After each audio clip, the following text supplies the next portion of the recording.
جب ایک ماں نے اپنے بچے کو بلانے کے لیے کہا کہ لو بیٹا چیز کھجور دیتی ہوں، تو حضور نے فرمایا تیرے پاس کھجور ہے؟ عرض کی حضور ہے۔ فرمایا اگر تو کھجور نہ رکھتی تو نے جھوٹ بولا تھا۔ یعنی جو دین آپ کو چھوٹے بچے سے بھی سچ بولنے کا درس دیتا ہے، چھوٹے بچے سے بھی، ایک چھوٹے بچے کے ساتھ بھی آپ کلام کریں تو سچی بات کریں، تاکہ وہ بچہ عدم اعتماد کا شکار نہ ہو، وہ آپ کے بارے میں یہ گمان کرے کہ یہاں سے مجھے جو بات ملے گی بالکل خیر کی ملے گی۔ بات چونکہ زیادہ کرنی نہیں، عصر کا وقت بھی قریب ہے، اور چونکہ بہت سارے بزرگ یہاں بیٹھے ہیں، اتنی دیر مشائخ کو بٹھانا بہتر نہیں ہوتا۔ حضرت معروف کرخی رحمۃ اللہ علیہ کی خانقاہ میں بغداد کے سب لوگ جمع ہو کے حاضر ہوئے۔ عرض کی حضور بارش نہیں ہو رہی، مہینوں بیت گئے، جانور بھی بھوکے ہیں، پیاسے ہیں، فصلیں بھی ہماری پریشانی کا شکار ہیں، آپ مہربانی فرمائیں، دعا کر دیں۔ تو حضرت معروف کرخی رحمۃ اللہ علیہ فرمانے لگے یہ میری خانقاہ کے سامنے نا ایک دکاندار ہے، ہم اپنی زبان میں کریانے والا کہتے ہیں، یہ دکاندار ہے، گھی بیچتا ہے، گڑ بیچتا ہے، اس سے دعا کراؤ بارش ہو جائے گی۔ یہ نا دکاندار سے، اللہ اکبر۔ تو اب سارے اس کو جانتے تھے، وہ ان کے علاقے کا تھا، کہ حضرت جی اس سے دعا کرائیں۔ فرمایا تمہیں کہا ہے نا کراؤ بارش ہو جائے گی۔ لوگ جمع ہو کے چلے گئے، اس سے جا کے کہا میاں دعا کر دو بارش کے لیے۔ تو وہ کہنے لگا مجھے کہاں دعا آتی ہے، لیکن چلیں قراء سے معذرت کے ساتھ، لفظ تاثیر سے بنتے ہیں تلفظ سے نہیں، اہل دل آج بھی ہیں اہل زبان سے آگے۔ کہا جناب دعا کر دیں۔ کہا مجھے کہاں دعا آتی ہے، حضرت سے کراؤ۔ کہنے لگے انہوں نے بھیجا ہے۔ کہا شیخ نے بھیجا ہے تو کر دیتے ہیں۔ ہاتھ اٹھائے، سادہ آدمی، سادے جملے۔ کہنے لگا اللہ تیرے بندے آئے ہیں اور تیرے بندے نے بھیجے، بارش کے متلاشی ہیں، تو کریم ہے، کرم فرما دے۔ لوگ کہتے ہیں کوئی آثار نہیں تھے، پر اس کی دعا مکمل نہیں ہوئی کہ کالی گھٹائیں چھا گئیں اور بارش اس طرح جم کے برسی کے جل تھل ہو گیا۔ باقی لوگ تو چلے گئے، اہل دل حضرت معروف کرخی کی خدمت میں حاضر ہوئے۔ عرض کی حضور کہ تو ہمارے ساتھ نماز پڑھتا ہے، کلاس فیلو ہے، اسی محلے میں پیدا ہو کے بڑا ہوا ہے، کوئی رات کو الگ سے آ کے نماز پڑھتا ہے؟ فرمایا نہیں، اتنی ہی 5 نمازیں جتنی تم پڑھتے ہو، وہی اس کا حال ہے، کچھ زیادہ نہیں۔ اللہ اکبر۔ عرض کی حضور پھر کوئی تو خوبی ہوگی کہ قبولیت اس کی دعاؤں کی اتنی قریب ہے کہ وہ کشکول طلب پورا پھیلاتا بھی نہیں کہ رحمت برستی ہے۔ حضور کوئی بات؟ تو حضرت معروف کرخی کی بوڑھی آنکھیں چمکدار ہوئیں، چند آنسو قطرے بن کے ٹپکے، فرمانے لگے 35 سال ہو گئے میرے سامنے دکان کرتے، غریب کا غریب رہ گیا، لیکن اس نے گاہکوں کے ساتھ سچ بولا ہے، اس نے سودا پورا تولا ہے، اس نے اللہ کے بندوں کو لوٹا نہیں۔ وہ جو 35 سال رب کی بات مانے نا، وہ جب ہاتھ اٹھا دے تو رب بھی مان لیا کرتا ہے۔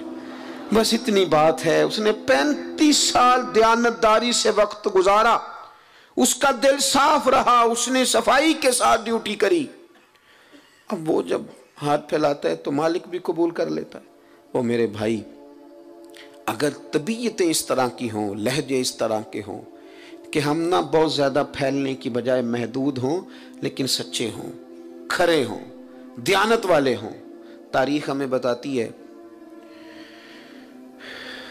کہ حضرت اسماء بنت ابی بکر صدیق رضی اللہ تعالی عنہ جب چلے گئے نا محبوب کریم علیہ السلام سیدنا صدیق اکبر کو لے کر غار ثور میں، تو ابو جہل کچھ لوگوں کو لے کے ان کے دروازے آیا، شور کیا اس نے۔ جناب اسماء فرماتی ہیں میرا گھر وہ تھا کہ کبھی کسی نے نظر اٹھا کے نہیں دیکھا تھا، میں سردار کی بیٹی تھی، طاقت نہیں تھی کسی کی۔ اس نے شور کیا تو میں پردہ اوڑے باہر نکلی، کہنے لگا کہاں گئے تیرے والد؟ جوانوں غور کرنا، کوئی فائدہ نہیں ہوتا پھر بھی ہم غلط بات کرتے ہیں، کچھ بھی نہیں ہوتا پھر بھی جھوٹ بولتے ہیں، کچھ دنیاوی نفع بھی نہیں، صرف اس مجلس میں تھوڑا ذائقہ پیدا کرنے کے لیے دروغ گوئی۔ پاس سمیٹنے لگا ہوں، سیدہ فرماتی ہیں کہ اس نے کہا کدھر گئے ہیں؟ فرماتی ہیں میرے سامنے 2 راستے تھے، ایک تو یہ تھا کہ میں سچ بولوں اور کہوں غار ثور میں ہے، پر یہ تو وفا کے خلاف ہے، یہ تو پہنچ جائیں گے، حضور کو تکلیف دیں گے۔ اور ایک یہ کہ میں جھوٹ بولوں کہ مجھے پتہ نہیں، اور یہ حضور کی شریعت کے خلاف ہے۔ آپ فرماتی ہیں میرے لیے مشکل آ گئی، کس طرح جھوٹ بولوں؟ صدیق کی بیٹی ہوں اور صدیق اکبر کی نور نظر ہوں، کیسے؟ اور سچ بتاؤں تو کیسے؟ میں سوچ رہی تھی تو اس نے شور کیا، کہا بتاؤ کہاں ہے؟ سنو ملت کے جوانوں، ایک خاتون فرماتی ہے میں نے ساری ہمتیں جمع کر کے کہا اللہ میری مدد کرنا۔ اس نے جب تیسری بار پوچھا کہاں گئے تو میں نے کہا سن پھر، مجھے پتا ہے وہ دونوں کہاں ہیں پر میں بتاؤں گی نہیں، میں سچ بولوں گی۔ خبر ہے مجھے وہ کچا رانگے للاری والا جیڑا چڑھ دا تے لیندا رہندا، اے عشق تیرے دا رنگ محمد چڑھ جائے پھر نہیں لیندا۔ کہا نہیں بتاؤں گی، پتا ہے۔ اتنے بڑے مجمع میں اتنے بڑے سردار کو اس طرح کے جملے، اس نے ایک تھپڑ مار دیا۔ کتنی کبھی کسی نے آنکھ اٹھا کے نہیں دیکھا تھا، میں گری تو کان پھٹ گیا، خون نکلا۔ لوگوں نے اسے پکڑا، یار تو سردار ہو کہ بچی کی طرف دیکھتا ہے، شرم کر۔ لوگ لے گئے۔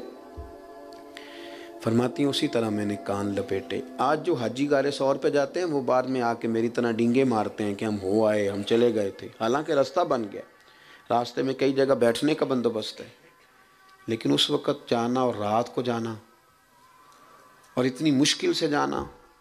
فرماتی ہیں میں کھانا پکا کے اسی طرح لے گئی، اور میرا وجود، میرا کان زخمی تھا۔ جب میرا چہرہ پردے میں لپٹا ہوا دیکھا تو میرے والد پریشان ہوئے، بیٹے کیا ہے؟ میں نے کہا کچھ نہیں، کھانا کھائیے۔ اور جب وہاں انداز اور طرح کا ہو گیا، پریشانی بڑی، تو محبوب بولے کہ اسماء بتاتی کیوں نہیں؟ کہتی ہیں میں نے وہ کپڑا ہٹایا تو خون پھر بہنے لگا۔